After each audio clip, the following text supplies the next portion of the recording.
Olá, o TVE Entrevista Especial recebe o multiartista Gregório do Vivier. Ator, diretor, roteirista, cineasta, ilustrador, escritor. Gregório, conhecido nacionalmente desde o programa que é cofundador Porta dos Fundos, veiculado no YouTube, onde agora faz seu Greg News de grande sucesso. Gregório está em cartaz com a peça Sísifo, uma ponte entre o mito grego e o Brasil de hoje. Gregório, muito obrigado por ter aceitado o convite da TVE, a TV Pública da Bahia, para esta conversa. Gregório, o assassinato de Marielle Anderson acaba de completar 2 anos. Você fechou o Greg News da temporada passada, homenageando a Marielle e dissecando o caso. Como diria um personagem que tanto te inspira, que conclusões você tira do assassinato de Marielle Anderson? Olha, Bob, um prazer estar aqui primeiro nesse programa com você, que eu admiro, sou fã. E vice-versa. E esse caso foi o caso mais triste, mais duro que eu já vi assim, na minha vida mesmo. A gente tinha uma relação pessoal, né, com a Marielle, não só eu, como todo mundo do meu programa, do Greg News, do meu entorno. E a morte dela e do Anderson foi realmente o maior baque que eu vi na minha vida. Foi realmente um momento em que eu repensei tudo, sabe? Repensei morar no Rio de Janeiro, pensei em fazer um programa de humor político, repensamos todos à nossa volta, não é? Foi um baque surreal. Você conhecia pessoalmente? Sim, conhecia e gostava muito dela. Era uma pessoa que eu admirava muito, torci muito pela eleição, me emocionei quando ela foi eleita. Foi muito forte a eleição dela, porque foi um movimento social de pessoas mesmo. Ela foi na casa de todo mundo, tinha muito comício doméstico. Ela fez realmente uma reação. Quando eu vi o documentário da Alessandra Ocasio-Cortez, eu só pensava nela. Pensei que foi um tipo de eleição parecida, assim, que mobilizou muita gente. A eleição dela foi um movimento social que mobilizou muita gente. Pareceu, quando eu vi o documentário da Alessandra Ocasio-Cortez lá, eu falei, uau, foi... Marielle fez isso, assim, de mobilizar a gente a fazer comício doméstico na casa de todo mundo. Enfim, quando ela foi eleita foi muito emocionante. E quando ela morreu foi um baque sem tamanho, mas pelo menos eu tinha certeza de que iam encontrar logo os culpados pelo tamanho da comoção, né? Foi uma coisa mundial, foi uma coisa realmente, quem matou a Marielle e tal. A gente está hoje há mais de 2 anos da morte dela. Descobriram os matadores, 2 dos matadores, pelo menos. Mas você não ter essa história, porque a gente sabe, eles são matadores profissionais. E está no ar, né? Está no ar. Você Assim, está no ar, né? Os caras, eles são assassinos profissionais, eles ganham uma grana para matar, tanto é que eles são muito ricos, moram num condomínio de rico. São pessoas ricas de matar. Esse crime tem uma relação uterina com o nosso presidente e com a família dele. Isso é óbvio. Então, eu acho realmente que um profissional de execução não mata de graça. Gregório, você tem um irmão com síndrome de Apert. Pelo que li, você foi um menino reservado, tímido, seus pais até te botaram no teatro, acho que com 9 anos, tablado e tal. De que forma isso levou a quem você é, a sua formação? Como é que isso... Tem gente que isso pega de um jeito, tem gente que pega de outro. Fale um pouco sobre isso. O meu irmão foi, enfim, um parceiro enorme da minha vida toda e ainda é. E quando eu era pequeno foi uma pessoa que me permitiu ver a diferença e ver como o mundo é duro com as pessoas que são diferentes. É mais velho? Ele é mais velho, 5 anos mais velho. E eu, desde cedo, via que as pessoas têm uma dificuldade muito grande de lidar com a diferença, sabe? Riam, brincavam, provocavam e excluíam muitas vezes. E aquilo sempre me doeu muito, muito, muito. Eu via... Minha mãe, então, ficava possessa. Então, eu aprendi desde cedo que, bom, a diferença, ela não é bem-vinda na nossa sociedade, muitas vezes. Né? A pessoa com deficiência, ela sofre muito, todo tipo de exclusão. Meu irmão tentou entrar em 10, 12 escolas, nenhuma aceitava. Então, hoje em dia tem uma lei, inclusive, do senador Paulo Paim, que obriga a escola a aceitar, mas essa é uma lei que foi revolucionária. Até então, na minha infância, do meu irmão, isso não era obrigatório. Então, conseguir uma escola foi dificílimo, conseguir tratamento, enfim, tudo, as amizades também, tudo é contaminado pela questão, pelos preconceitos e tal. Tudo. Tudo. Então, desde pequeno eu vi que a vida não é simples e que ainda mais a questão do humor, eu hoje trabalhando com humor, isso daí eu acho que faz com que, isso aí me obriga a ter um olhar... Como é que foi esse caminho entre a dor e o humor? Olha, eu passei, acho que de pessoa, em algum lugar, alvo de bullying, né, a uma pessoa que faz humor, não bullying, mas acho que quando eu fui fazer humor, eu já, a partir desse lugar, já uma pessoa que já tinha sido alvo em algum lugar de humor maldoso. E eu acho que o humor, ele pode ser maldoso, eu não acho que todo humor seja do bem, não. Eu acho que tem um tipo de humor que só serve para reiterar e sublinhar o que a sociedade tem de pior. Né? Tanto é que o nosso presidente hoje faz humor na cabeça dele. Tem menino, o Weintraub acha que é um humorista. Ele é um ressentido. Um ressentido, um recalcado, mas que tenta fazer humor. Então, o humor, ele pode sim ser torpe, pode sim ser fácil, ser bobo, ser... Você já teve experiência de alguma coisa que deu rolo? Se não me engano, foi o travesti, não foi? Sim, eu já cometi esse tipo de humor, eu acredito. Eu já fiz esquetes que, sem querer, nunca foi de propósito, mas sem querer reiteravam o ódio da sociedade. No caso foi isso, eu fiz um esquete chamado Traveco da Firma. Na minha cabeça era uma brincadeira com... nem sei exatamente o que é que eu pensei, mas vendo hoje é um esquete que me incomoda a beça. E incomoda, claro, muito mais os transexuais. Como é que foi a reação? Como é que você recebeu a pancada, a crítica, tal? Se na hora você já percebeu, opa... A primeira reação, eu acho que é dizer assim, pelo amor de Deus, o mundo está chato, não pode mais brincar com nada. É uma reação natural, não é? Igual o povo fala, hoje em dia você não pode mais brincar, acabou a graça. Aí, aos poucos, eu vi uma, vi duas, quando eu vi 5, 6 críticas, 10, eu falei, epa, deixa eu repensar isso daqui. Aí eu fui ler as críticas e tinha umas muito bem fundamentadas, assim, explicando para mim o que era transfobia, por que eu tinha incorrido nessa questão. E aí eu falei, é isso, eu fui transfóbico pra cacete. E o sketch está lá ainda porque a gente no Porta a gente tem o hábito de não apagar nada. Tem como que se diz assim, esse lema, a gente não apaga, tá lá, até porque eu acho que apagar é jogar para debaixo do tapete. Eu vi até as observações de alguns deles, né? Ou delas. E é uma coisa realmente que é muito aflitivo quando você comete isso, você fica meio culpado e tal, mas por outro lado também é um aprendizado, ensina, exatamente, é daqui para frente, não é? É um aprendizado, né? Constante. Você é um multiartista, você é escritor, ilustrador, poeta, tal. Como é que foi isso, essa construção? De onde veio isso? Desde pequeno eu tenho família de artistas, né? Meu pai é músico e artista plástico, minha mãe é cantora, minha avó era pianista, todo mundo à volta sempre incentivou muito, assim. Então, desde pequeno que eu via a dor e a delícia de ser um artista, eu via meus pais ao mesmo tempo com um orçamento, por exemplo, muito flutuante ali, cada banda. Às vezes tinha, vivemos o Collor quando eu era pequeno, que foi um catástrofe dos artistas, né? Todos. Então, e outras épocas um pouco melhores e tal. Minha mãe fez um disco que fez sucesso, aí meu pai, cada um era uma alternância, era uma montanha-russa em algum lugar nesse aspecto. Então, desde pequeno eu vi que isso é uma questão na vida do artista, né, brasileiro, sobretudo.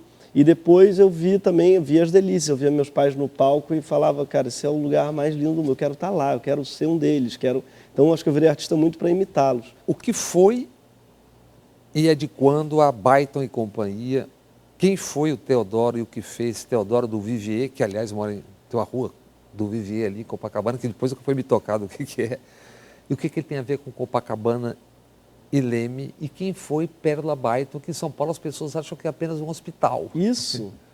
Outro dia um sujeito achando que ia me insultar, falou, esse homem é de família rica, a bisavó dele era dona de hospital, Pérola Byton. Não, ela não era, o hospital é em homenagem a ela, porque claro, ela foi uma das criadoras, inventoras do hospital, mas na verdade, se ele quisesse me provocar, ele teria que ter feito a pesquisa melhor, que ela era uma bilionária, o marido era bilionário da Byton e Companhia, só que ela era a Byton e Companhia? Byton e Companhia, eles traziam todo tipo, desde eletrodoméstico até, ele era um americano, e ele trabalhava com eletrodomésticos e não só com cinema, tinha todo tipo de elétricos e que ele importava e produzia e fabricava também. Era uma multinacional. E está na história do cinema, na indústria do cinema. Na história do cinema. Eles trouxeram os mesmos equipamentos de cinema, foram eles que trouxeram. Ele era amigo do Disney, lá do Walt Disney, então ele tinha uma relação com o cinema muito forte, com a cultura, depois criaram a Continental Discos. Era enfim, tinha vários braços, mas de modo geral acho que era ia desde elétricos até leite também, fazer um leite, ele acreditava, por ser americano, acreditava no leite tipo A, que é leite mega gordo, que não deu certo por aqui, mas investiu uma grana no leite integral no Brasil e não rolou.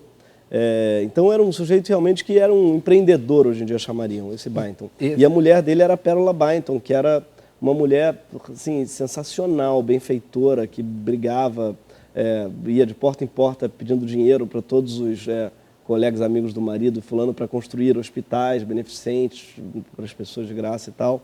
Era uma mulher assim, feminista antes do termo, sabe? E que hoje em dia esse hospital, que é um dos poucos hospitais que, por exemplo, faz aborto legal no Brasil, não é? Então ainda tenho esse orgulho aí de ter o nome da minha bisavó nesse hospital. Com essa ligação tão profunda que você tem da história das suas famílias com o Rio, como é que você vê o Rio hoje? Essa coisa assim, absolutamente inacreditável, decompondo e tal. E que papel tem o combate às drogas nisso, nessa militarização formal e informal do Rio de Janeiro? O Rio é uma cidade que, para mim, sofre muito exatamente com essa proibição, com uma proibição das drogas que causam uma guerra, não às drogas, mas aos pobres. Então, o Rio é uma cidade em guerra contra a própria população. É uma cidade que é vítima mesmo de não do tráfico, mas da proibição, porque é uma cidade que tem um potencial tão gigante de invenção, de reinvenção, de mobilização, mas ao mesmo tempo tão sufocada por essa guerra mesmo. Uma cidade que está em guerra contra si mesmo, uma guerra contra os mais pobres. Então, isso daí é muito palpável, né? Você anda nas ruas, tem tanques, você anda na rua, tem... para mim, uma das imagens mais fortes que tem é a invasão de uma favela recente em que os policiais usavam máscaras. Não por causa do corona, mas porque muitos deles moravam lá. Então, olha que drama desse sujeito que está em guerra contra si mesmo. O policial, ele é um sujeito em guerra contra si mesmo, não é? Porque ele não faz parte, contra os seus. Ele não faz parte da elite dominante desse país, ele não faz parte, ele é um sujeito muito mal pago, que tem irmãos na favela na qual ele invade. E, então é um drama realmente que eu acho que externa esse drama do Rio de Janeiro, que é uma cidade, né, em constante guerra contra si mesmo, contra seus pares, assim. E eu, por exemplo, vivo numa área que é uma bolha de segurança. Nesse sentido, eu não posso me queixar. Ipanema, Leblon? Eu moro na Gávea hoje. Na Gávea. E eu moro na Gávea e é uma área de uma bolha, muito perto da Rocinha, muito perto de várias favelas, mas é uma bolha de segurança. Eu não posso me queixar de guerra, porque a guerra não é contra mim. A guerra existe, mas ela é uma guerra paralela, sabe, à vida na Zona Sul. Assim. Então você tem a bolha e você tem a guerra estourando solta nos bairros mais desprivilegiados. E o mais louco é que as pessoas não percebem que quem criou essa guerra 20 anos atrás foram os americanos, os Estados Unidos, na Colômbia, por exemplo, na nossa região. Com aquilo trouxeram para cá produção. E hoje eles estão produzindo e vendendo e faturando bilhões já em 10 estados legalmente. Exatamente. Como é que o sujeito não vê isso e fala, né? Olha só, cara, o Uruguai, por exemplo, né? Você aqui do lado. E os Estados Unidos é especialmente perverso porque realmente eles inventaram a guerra às drogas e agora já legalizaram. E a gente não, e a gente fica matando gente e perdendo dinheiro também. Isso dá vontade de falar, esses liberais do Brasil, olha só, vocês estão perdendo dinheiro. A Califórnia, o que ela ganha com imposto de maconha, é um negócio que resolveria o problema da saúde no Brasil. O Brasil, com essa quantidade de terra, produzindo, eles estão produzindo e vendendo em 10 estados já. Você teve em Portugal, acho que há pouco tempo também. Lá também parece que tem uma lei muito legal, muito Você legal. É a favor de liberação em que nível? Em todos os níveis? Eu sou a favor da regulação de todas as drogas. Todas. Porque essas drogas, mas e o crack? O crack não existiria numa sociedade que regula as drogas. Ele é fruto da proibição. Ele é o lixo da cocaína. Então, numa sociedade que regula a droga, o crack inexiste. Assim como, então, você consegue praticamente zerar as mortes por droga. Cobra imposto para tratar exatamente. Exatamente. Para tratar a vítima, você cobra imposto, você regula a qualidade, você gera drogas melhores e mais seguras. Já que a sociedade nunca vai abrir mão das drogas, porque isso não existe, cabe ao Estado, eu acho que, garantir a segurança dessas drogas. Isso igual faz com a indústria farmacêutica, né? tenta proibir o Rivotril, eles vão vender um crack do Rivotril. Eles vão vender um ansiolítico falsificado que vai matar. Vamos fazer uma rápida pausa no TVE Entrevista Especial, que hoje recebe o ator e roteirista Gregório Duvivier. Voltamos já. Marielle Franco, a 5ª vereadora mais votada do Rio de Janeiro, morreu executada, junto com Anderson, seu motorista. E o país inteiro ficou em choque. Só que, de lá para cá, muita gente começou a fazer uma ressalva. Mas e os policiais mortos, disseram? Morrem muitos policiais, algumas inclusive policiais mulheres e negras, com essas 2 policiais militares aqui. Curiosamente, pessoas reclamando que ninguém lembra o nome das policiais, tampouco pareceu lembrar o nome delas. Mas sabe onde o nome dessas policiais estava bem registrado? Na tese de mestrado de uma socióloga que critica as UPPs no Rio e denuncia a morte de muitos policiais nessa guerra. O nome da autora da tese que cita as 2 é Marielle Franco. O que ela fazia também tem nome: Defesa dos Direitos Humanos.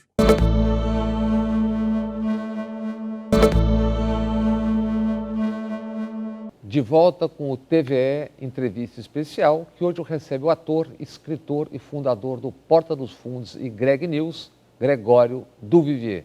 Gregório, Alexandre Frota, Joyce Hasselman, Raquel Sherazade, Bebiano, que faleceu há pouco, Dória, Witzel, são alguns dos bolsonaristas arrependidos. Na política, compreende-se que essa é a forma que as pessoas fazem política no Brasil. Agora, eu quero saber que impressão você tem sobre, por exemplo, pessoas que são influentes na opinião pública, jornalistas, por exemplo, que, na minha opinião, não sei o que você pensa, é isso que eu estou te perguntando, ajudaram a construir isso por omissão ou por ação, e que agora são legalistas, democráticos, não, sem que tenham feito a mesma cobrança que faziam da autocrítica, e agora são... E o Brasil vai engolindo tudo isso, e eu não sei no que isso vai dar daqui a pouco. Como é que você vê isso? Você acha legal, não acha legal? Não, olha, agora é hora de ficar todo mundo quieto, vamos todo mundo junto de novo, tal. Como é que você pensa isso, que é um pouco complexo? Muito complexo. É ótima essa pergunta e muito difícil, eu acho, responder, porque é o que eu me pergunto também todo dia.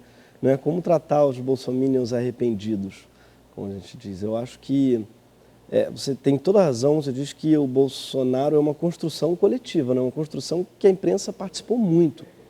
Ele é um Frankenstein que tem ali muitas contribuições da nossa imprensa.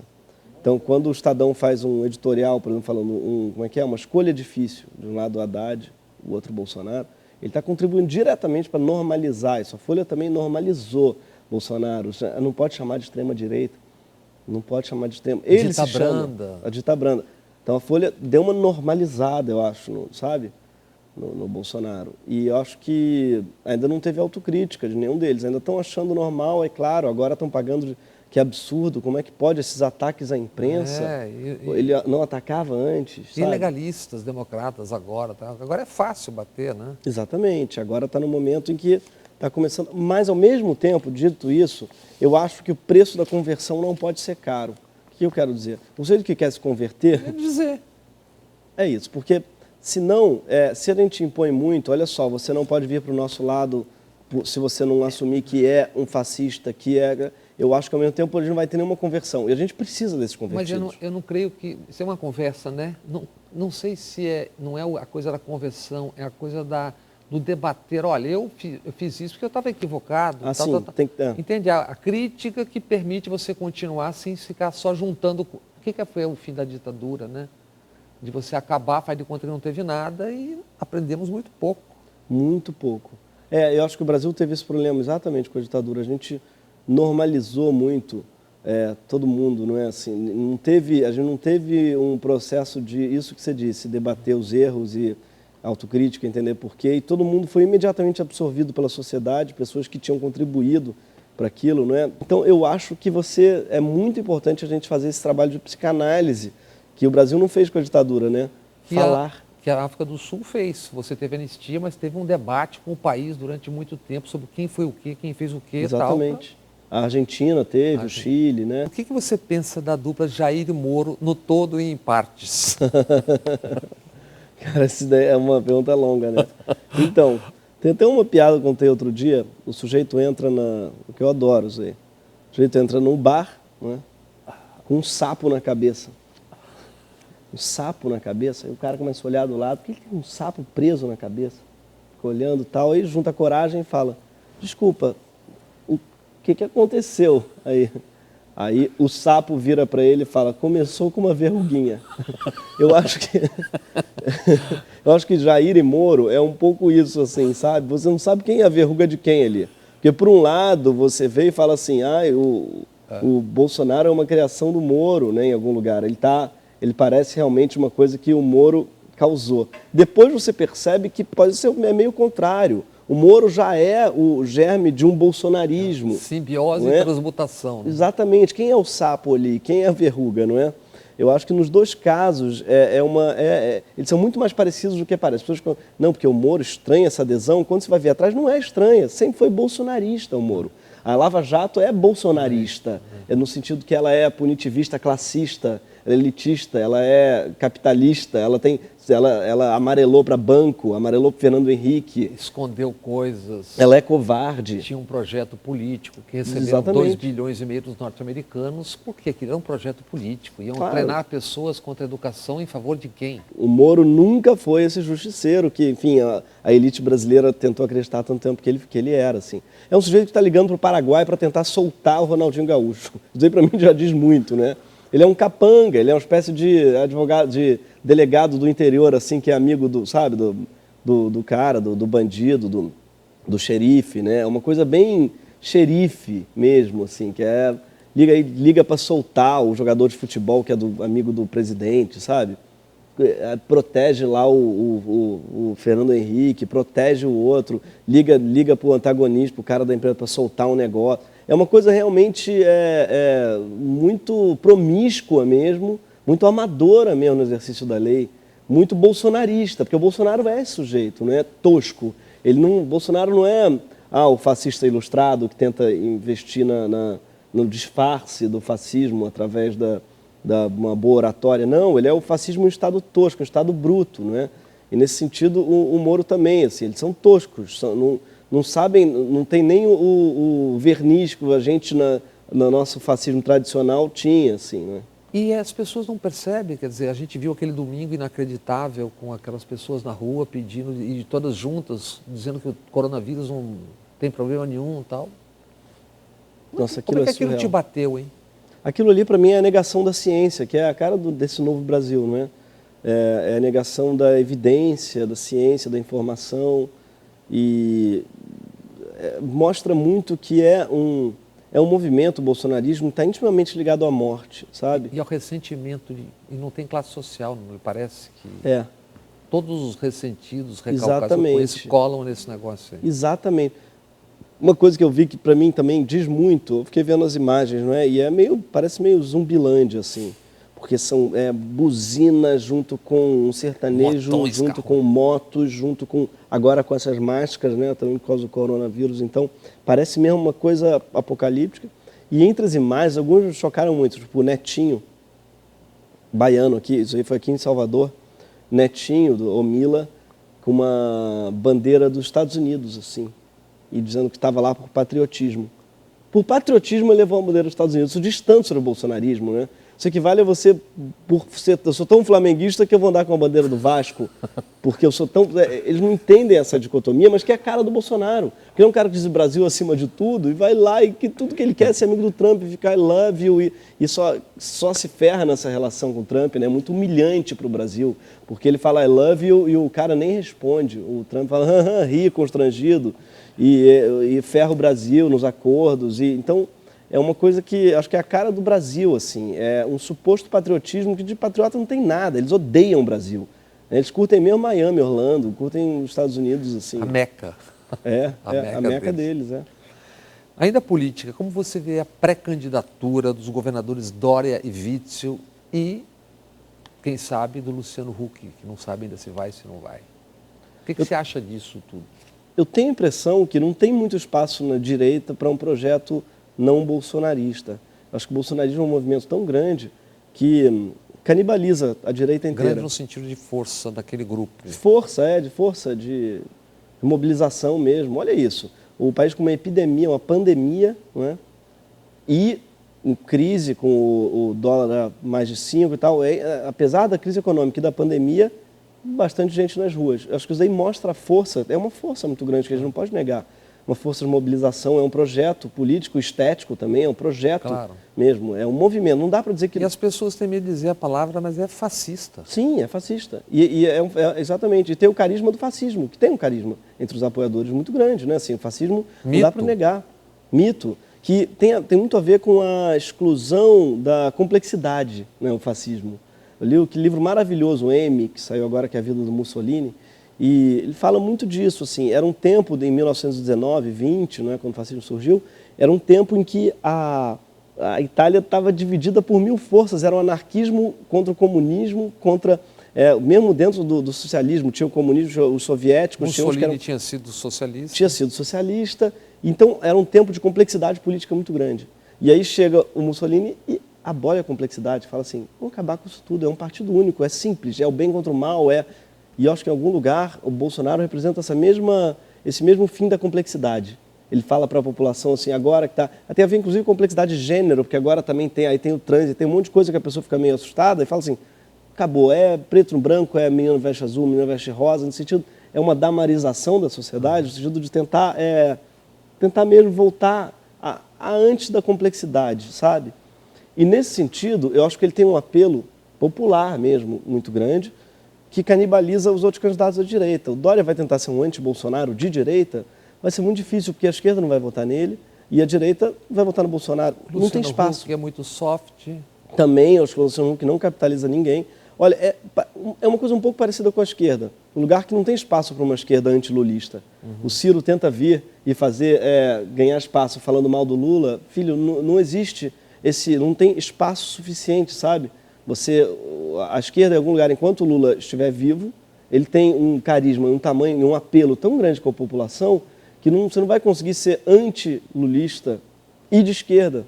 Se você for anti-lulista, esse espaço já está ocupado pelo Bolsonaro. E você não sei o que você pensa, não há uma subestimação, não só em relação às esquerdas ou pensadores, em relação à inteligência política do Bolsonaro. Quando eu digo inteligência e Bolsonaro, são coisas, parece assim, absolutamente díspares e é um paradoxo, mas a intuição política, a percepção do cara que está na hora, que ele percebe, ele sente o cheiro, ele sentiu lá atrás. Quando a política se auto-avacalhava e era magnificamente avacalhada pelas mídias, Exatamente. Não lhe parece que ele... Tem, eu acho que ele tem e a gente despreza isso. Eu acho que ele tem sim uma inteligência política só, no sentido de ele tem um canal direto com a população, que é algo que poucos políticos têm, sabe? Isso que ele fala, governar sem filtro e tal, é algo que ele realmente consegue. Ele, quando fala para ir para a manifestação, mesmo indo antes dizendo para não ir, o público tem uma comunicação tão grande com ele que vai, porque sabe que, na verdade, ele quer que vá. Então, ele tem uma relação simbiótica com o movimento dele, com o bolsonarismo. Ele tem uma comunicação direta, e isso é muito inteligente em algum lugar. Então, embora eu acho que ele seja muito burro para tudo, enfim, para os cálculos políticos, ele não conseguiu aprovar reforma nenhuma, mesmo tendo todo o Congresso aos pés dele. O que passa pela normalidade... Exatamente. Tudo que passa pela normalidade política, tudo que passa... enfim, pelos meios constitucionais de fazer as coisas. É porque tem uma coisa meio psicopática, tipo, se você diz hoje que é uma fantasia, no dia seguinte você vai para a televisão usando máscara dizendo que é, e no dia seguinte você vai para a rua negando aquilo que você disse. Isso é uma coisa de psicopatia. Exatamente, esquizofrenizante, né? Mas eu acho que funciona muito com o público dele, assim. Ele tem, e vai ser muito difícil... ele sair de lá. O que eu quero dizer? Não acho que ele vai ganhar todas as eleições, não. Acho que a próxima, inclusive, eu aposto que ele vai perder até pela crise, pelo estado do país. Mas, se ele acha que as urnas foram roubadas, ele tendo ganhado, imagina a reação dele ao perder. Então, ele não vai saber lidar bem com isso e a base dele também não. É uma base essencialmente golpista. Aquele fervor todo pela armas para todos. Exatamente. Ele quer milicianizar a população. É isso que ele quer e está conseguindo, né? Está conseguindo. Ontem mesmo na Paulista teve tiro. Acertaram uma menina. E eu acho que ele está conseguindo mesmo. Vai ser cada vez mais perigoso para alguém, por exemplo, bater de frente com essa população dele, né? O silêncio aquela certa educação de tempos normais do Maia até então, mesmo que falou, mas é uma coisa assim, o Supremo, todo mundo assistindo, quer dizer, vai sendo normalizado, né? Vai sendo normalizado. Isso aconteceu também lá em Roma, né? Estou fascinado com esse livro lá do A Mussolini. Marcha para Roma, em 20. Teve a Marcha para Roma e o rei, que ainda tinha rei na época, né, se recusou a declarar estado de sítio, que poderia ter. Ele poderia ter acabado, os caras estavam mal armados, não eram tantos, ele poderia realmente ter reprimido aquilo, eram pessoas que estavam querendo tomar o poder, e tomaram. E ficou com medo, abaixou covardemente. Eu acho que é uma coisa a não se repetir, mas é diferente, né? Porque hoje eles já estão no poder. Como bater de frente com isso? Tem um episódio decisivo, eu não sei o que você pensa, que é o voto de Celso de Mello, o ministro do Supremo, em relação à atuação do juiz Moro, no caso Lula. Porque isso é um divisor de águas do ponto de vista de para onde vamos ou não vamos. O STF, em relação nesse sentido, o Lula estava certíssimo, né? Ficou muito acovardado. O STF está morrendo de medo da população. Eles têm medo de poder pegar o avião para o Rio ser achincalhado, sei lá, tem medo da voz das ruas e é um medo que o Bolsonaro fomenta, não é? Ele fomenta muito a população aí contra o Supremo. E o Supremo está muito acovardado. Você acha que o Supremo, não, né, quando lê a sentença do Moro, quando lê, você acha que eles sabem que aquilo é...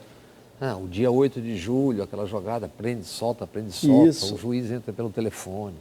Então eles estão realmente, não tem nada mais supremo, né? Eles estão muito abaixo, eu acho, desse bolsonarismo. Gregório, que figuras te mobilizariam na política ou fora da política? Quer dizer, claro que política não é só figura, né? Mas em algum momento algumas figuras simbolizam movimentos que vêm vindo. O Fernando Henrique com classes médias, o Lula com a formação de sindicatos, movimentos sociais, significaram coisas na história. Quer dizer que hoje você vê alguma coisa no ar? Eu acho que vai partir das favelas, eu tenho impressão. Eu tenho impressão de que, assim como Marielle, a força da Marielle é muito essa, não é? E não à toa ela foi escolhida para ser vítima, talvez a primeira vítima do bolsonarismo.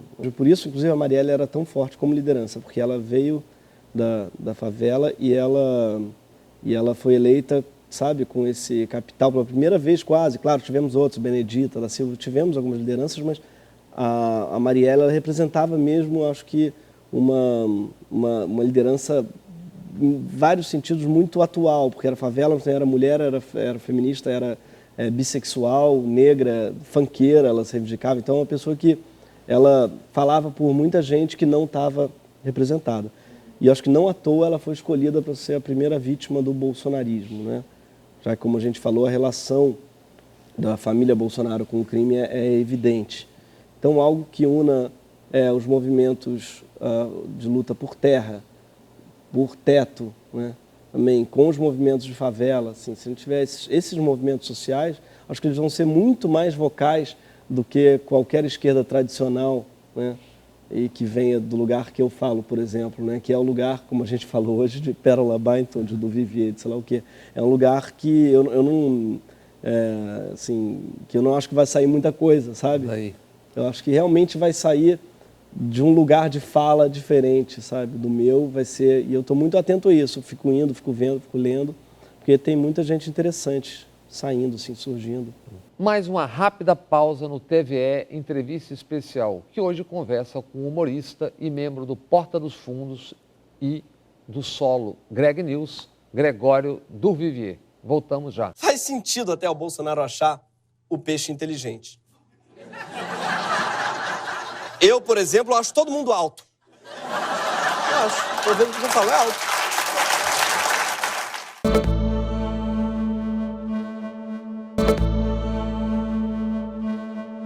De volta com o TVE Entrevista Especial, que hoje recebe o ator, escritor e fundador do Porta dos Fundos e Greg News, Gregório do Vivier. O Marcelo Coelho gosto muito dele como jornalista, como crítico, como cronista, na Folha de São Paulo. E ele diz, do Vivier não cai nessa armadilha oswaldiana, seu cotidiano e sua poesia estão mais próximas de Manuel Bandeira do que de Oswald de Andrade. Você poetava desde muito cedo, a PUC, o curso de letras na PUC ajudou, não? De onde vem essa... Vem do curso de letras mesmo da PUC. E eu me formei lá com o Paulo Henriques Brito, que é o poeta que, na época, dava aula não só de poesia, mas também de linguística, dava várias aulas na PUC, eu fiz todas elas. E foi ele, acho que despertou em mim essa vontade de escrever poesia a sério. Porque eu escrevia, claro, no adolescente, aquelas coisas de poesia apaixonada, poesia ruim em algum lugar, porque sincera, não é?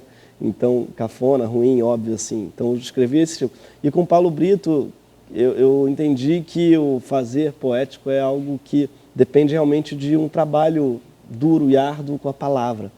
Então, as oficinas de poesia dele eram muito boas, ainda são, acho que ele ainda dá.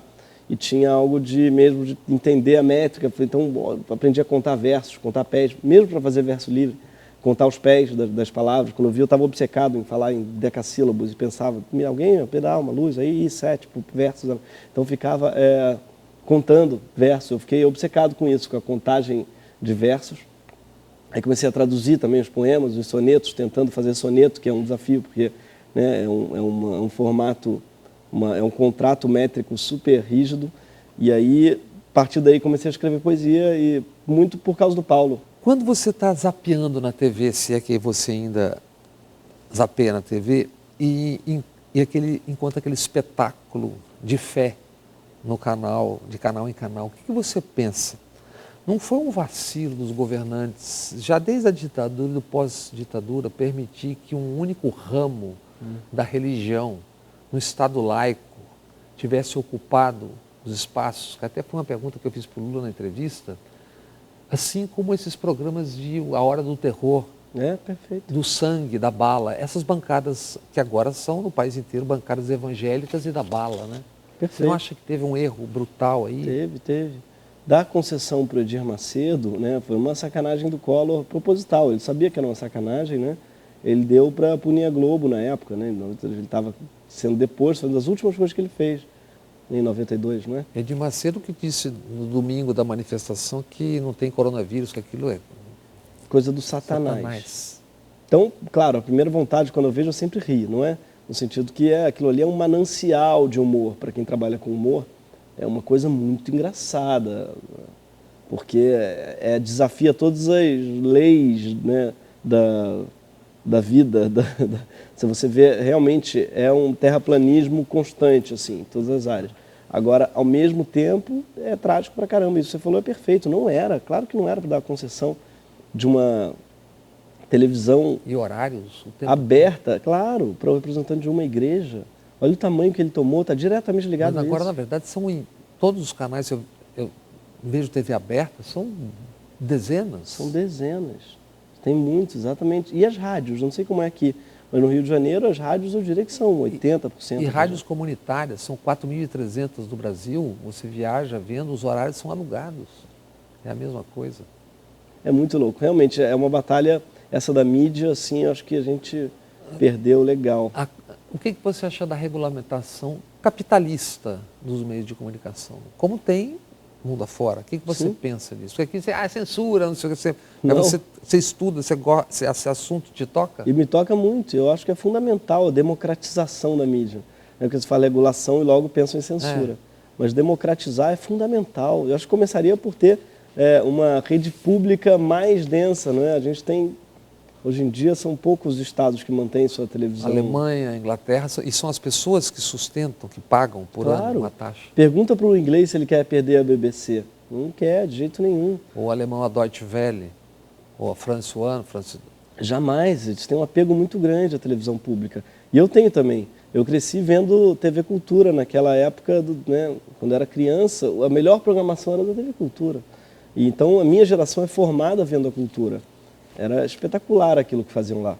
E aí teve aos poucos um sucateamento assim, em algum lugar e que prossegue. E a tendência é ser cada vez mais, porque no Brasil a gente confunde público com governamental.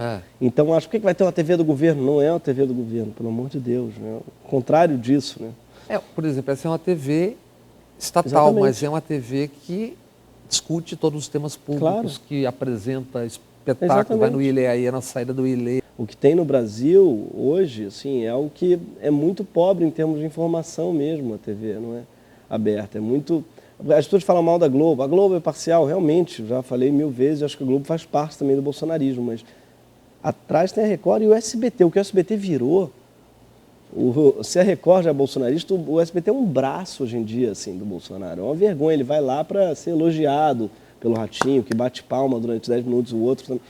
Virou mesmo uma espécie de braço televisivo, assim. E nós nem percebemos que o Brasil, que é um continente, não debate em rede aberta nem futebol. É verdade. Nem futebol. Nem Essa futebol. conversa que você está tendo aqui, por exemplo, você teria com facilidade em TV aberta? Não. Não, de maneira nenhuma. Nenhuma. A gente no Porta dos Fundos, por exemplo, tentou, a gente era da TV durante um tempo. Ninguém não conseguia fazer nada, era uma castração constante. A gente foi para a internet, não por apego à internet, mas porque nenhuma TV nos quis. Claro. E mesma coisa com o Greg News. Você é um dos fundadores, você é um dos cofundadores do Porta dos Fundos, mas agora você está um pouco mais afastado, está fazendo... Não, estamos lá ainda, igual. O bom do Porta dos Fundos é que é um... Você vai quando dá, volta? Isso, é nossa empresa, então a gente faz aqui ao mesmo tempo outras, e ao mesmo tempo a gente faz tudo lá. Isso é muito bom. Por exemplo, o Greg News é do Porta dos Fundos, a gente é produtora, que o Porta dos Fundos virou uma produtora de conteúdo. Então, além dos vídeos que a gente continua fazendo na internet, a gente produz o Greg News, faz o programa do Fábio no GNT, conversando, que história é essa, Porchat, a gente faz meio que de tudo, assim. Tem uma série Homens para a Amazon, a gente virou uma produtora de conteúdo. E o Greg News, eu como jornalista, acho sensacional, porque é uma leitura bem humorada do que não tem nenhum humor, que é o poder brasileiro. Né? Exatamente, é muito... Quer dizer, tem um humor em si, mas é trágico, né? É trágico. Às vezes as pessoas falam, deve ser fácil rir desse governo, só que não é mesmo, eu E juro. é doloroso, né? Muito doloroso. A gente tem que comer lixo para poder fazer isso. Exatamente. O nosso trabalho de pesquisa, por exemplo, é um trabalho de esgoto, de escafandrista de esgoto, sabe? Eu sei.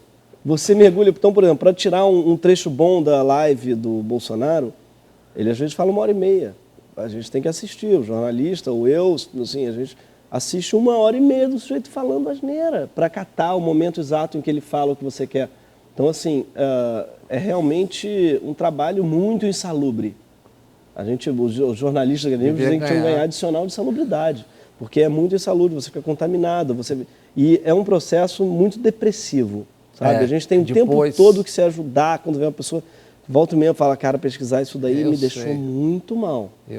A mesma sensação. Você deve sentir isso também, né? Depois, quando passa, é um... Porque a gente está lidando mesmo com o apocalipse em algum lugar, com o fim do mundo, o fim do nosso país, sabe? Quando a gente começa a falar de mudança climática, quando começa a falar da Amazônia, quando começa a falar de coisas que não tem volta. As pessoas na rua negando uma coisa que está matando gente no mundo todo. É assustador. Muito. Mudando um pouco, vamos para a beleza agora. Que tal foi atuar no belíssimo A Vida Invisível do Karim Ainur? E que tem a ver muito com esse tempo também, né? Tem. Curiosamente tem, né? Foi uma experiência muito radical, muito interessante, louca, porque o Karim é um diretor muito de imersão, assim, muito sério, muito... cada filme dele, ele mergulha e faz daquilo uma experiência, acho que muito radical para todo mundo que está envolvido. Já tinham me falado isso, Wagner Moura foi quem falou, olha, melhor diretor com quem eu já trabalhei, tem que trabalhar com o Karim, todo ator tem... E aí, quando ele chamou, claro, eu topei na hora, e eu entendi total o que o Wagner falou, porque é uma experiência muito transformadora. O set, por exemplo, de filmagem, é uma catedral, ninguém pode, porque não pode celular no set, não pode conversa no set com pessoas... porque distrai a atenção. Que distrai a atenção. E ele só fala com o personagem, não fala com o ator. Então ele fala com você como se fosse o personagem já. Porque se está no set, o ator é um personagem. Então é um trabalho de imersão muito profundo, assim. Você vai realmente nas placas tectônicas assim, do seu personagem. Na essência, exatamente. Você fala o que está lá no fundo. Então foi uma coisa realmente muito triste, por um lado, porque também estamos lidando aí, como com o Bolsonaro, com fantasmas ancestrais. No fundo, o filme é um pouco sobre a vida sexual dos nossos avós, né? Porque o filme fala meio que da violência envolvida no sexo dos nossos avós. Né? Não tinha muito esse conceito de consentimento, por exemplo, dentro do casamento. Era algo que é muito recente. Então, é triste e bem trágico a gente perceber que a relação dos nossos avós passava por isso, por esse tipo de violência. Então, para mim, isso aí foi o mais chocante, assim. mexer nesse fantasma ancestral, que é o fato de que nossos avós podiam ser avós maravilhosos, mas maridos péssimos, certamente eram. Bisavós nem se fala. E mulheres oprimidas. Nossa, falar disso é falar de uma opressão, de um silenciamento que é milenar, cara, que é cultural, né? O cerne da nossa cultura é o silenciamento, assim, da mulher. Então, o filme fala disso em algum lugar. Aqueles exércitos de robôs atacam, tal, aquela coisa que a gente está acostumado, né? Você, de alguma forma, em algum momento, lê, responde? Como é que você responde? Depende do humor na hora, como é que é? Às vezes você dá um coice, às vezes você dá uma gozada, como é que é? Eu evito lidar mesmo com esse tipo de reação, sabe? Eu uso a internet, em geral, mais para ler artigos ou para postar opiniões e coisas que eu acho sobre os artigos, sobre coisas do que para, de fato, trocar e discutir e bater boca. Eu não acho que seja um ambiente propício para isso, sabe? Eu acho que é um ambiente que tem muito, ainda mais hoje em dia, tem muito a ver com milícias virtuais, assim. Quando você vê, você está discutindo com um robô, quando você vê, você está discutindo com um adolescente que está falando, sabe, uma coisa, enfim, vou te matar. Não, você vai matar, você vê um moleque. Tá? Então, em algum lugar, você perde muito tempo, muita energia assim. Então, eu evito. Eu uso a internet para divulgar os trabalhos e também para ler coisas que eu estou interessado, mas não para... Mas para a gente não ter aquela sensação de estar com as tábuas da lei. De vez em quando você conversa com alguém que tem uma crítica legal ou tal, que é para você dizer, olha, estamos aqui, mas só para sinalizar que você está ali. O tempo todo, assim, eu falo eu tenho alguns amigos que são meio de outro campo. Porta dos Fundos mesmo, ele é bem vasto, assim, não é um grupo todo de esquerda, sabe? O Kibe, o Antônio Tabet, é um cara que eu acho que define como centro-direita, assim. Não é nem um pouco bolsonarista, mas é um sujeito que está muito diferente, está muito em outro lugar do espectro que eu. E a gente conversa o tempo todo. Agora, a internet, esse lugar do comentário, é o lugar da multidão, é a caixa de gordura. É o cara que sabe? está pé da vida lá e tal. Você levar aquilo como uma amostragem do Brasil, acho que né, não é justo. E o artista volta e meia cai nessa. Por quê também? O artista volta e meia ele vai para a internet buscando aprovação. E aí, quando ele não tem aprovação, quando ele não tem o amor que ele esperava, ele tem o ódio, é muito deprimente. Você cai de uma escada. Então, para mim, eu tento não ir para a internet buscando aprovação. Porque não é ali que vai... Tento não ir assim, deixa eu ver, vão adorar isso que eu falei. Então, olha só, porque senão você toma um tombo. Você cai na armadilha, né? Você já recebeu ameaça séria? Você já pensou em deixar o Brasil nesses últimos anos? Não, eu não recebi ameaça séria nenhuma. Vocês tiveram Tivemos uma bomba, de fato. No Porta dos Fundos, né? Na época do episódio de Jesus. Exatamente, tivemos uma bomba lá no Porta. E foi uma coisa estranhíssima que me fez realmente pensar se eu quero morar numa cidade que está exposto a esse ponto. Mas, por outro lado, logo vi que era uma coisa, não era algo de um movimento organizado que planejava. No final do ano passado. Foi no Natal de 2019. E aí eu vi que, na verdade, era uma coisa mais de uns caras, enfim, bufões, assim, do que alguém que, de fato, tem um projeto terrorista de longo prazo, né? Embora tenha feito um atentado, não pareceu algo consistente nesse sentido. Então, achei que não valia a pena, enfim, deixar de viver. Porque eu amo muito o Rio de Janeiro, o lugar que eu moro, mas eu amo muito o Brasil. Em algum lugar, eu não saberia viver em outro lugar mesmo. Não é um papo de amar o patriota. Não amo a bandeira, o hino, tanto quanto eu amo as pessoas que moram no Brasil e eu amo trabalhar no Brasil. Aliás, tem gente que se pretende proprietária do hino, da bandeira. Levaram a camisa da seleção brasileira, aliás, que é um símbolo estranho, porque a CBF tem uma história de corrupção fantástica. Exatamente. Eles vão para manifestações sobre... Diz muito sobre eles. Né? É isso. Mas na peça solo, tem hora que uma das peças, você termina dizendo que tem seguranças na plateia e que você vai sair pela porta dos fundos. É só piada ou é para deixar a dúvida no ar? Não, era verdade. Eu fiquei agora em janeiro, fevereiro no Rio, com seguranças, revistando, depois do atentado. Né? E não foi uma coisa minha, foi do teatro, e que ficou morrendo de medo, imagina. Né? Um teatro comigo, vai ter os caras morrendo de medo, de bomba, de atentado, de coisa. E aí eles botaram segurança revistando todo mundo, e eu não podia falar com o público depois. Curioso que logo depois de agora tem o corona e também não pode. Tem algum lugar desse ano, estou sendo impedido de falar com as pessoas aí. por motivos mais diversos, de bomba a vírus. Mas eu fiquei andando com segurança em janeiro por causa disso, da Viacom, porque a gente hoje faz parte, o Porta faz parte desse, né, conglomerado, que é a Viacom, que é uma empresa americana, que está internacionalizando o Porta. Assim, a gente queria, um tempão, queria ir para fora do Brasil, e agora conseguimos, um pouco por causa da Viacom, essa corporação. Então a gente está hoje em dia no México, estreou o Porta lá e foi super legal, nos Estados Unidos também. Mas aí eles ficaram nessa, não, tem que ter segurança, vocês não podem andar, então a gente ficou um tempinho. Mas logo vimos que não é o caso, sabe? Não é o caso ainda. No dia que você para de fazer o que você faz, você não pode ir à padaria, ir Aí você já à se praça. entregou. Já se entregou, já perdeu. Para encerrar, o que você busca com e na arte? Eu acho que eu busco tornar essa existência aqui mais prazerosa, né? Mais lúdica, mais... Porque a existência na Terra pode ser muito penosa, não faz o menor sentido. Um dia você some, né? Um dia seus amigos somem, um dia você vê os absurdos acontecendo. Assim. Ela pode ser muito aterrorizante. E eu acho que o humor, assim como a arte, te dão a chance de ver o mundo pela primeira vez e de ver beleza nele. Embora, claro, nem toda arte seja, né? Acho que a melhor arte, inclusive, ela não é otimista, ela não é para cima, mas ela, ao mesmo tempo, traz alguma possibilidade de redenção. Ela organiza o mundo de uma forma que ele faz algum sentido.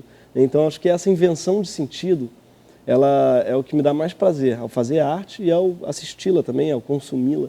É algo que me dá muito prazer. Você, por alguns segundos, você vai ver algo que, uau, faz sentido. Né? Então, acho que é isso que a gente está precisando hoje no Brasil, de fazedores de sentido para esse absurdo que a gente vive. Gregório, muitíssimo obrigado por essa conversa, pena que acabou aqui na TVE, que aliás é a TV pública da Bahia. Isso, e parabéns à TVE aí que está mantendo de verdade, ó, todos que estão mantendo sua televisão ativa, está com você aqui, que eu sou fã, e está com programação tão legal, parabéns mesmo, queria muito que o Rio tivesse uma TV como essa. E muito obrigado a você que acompanhou este TVE Entrevista Especial. E continue com a gente, a TVE é sua, é da Bahia.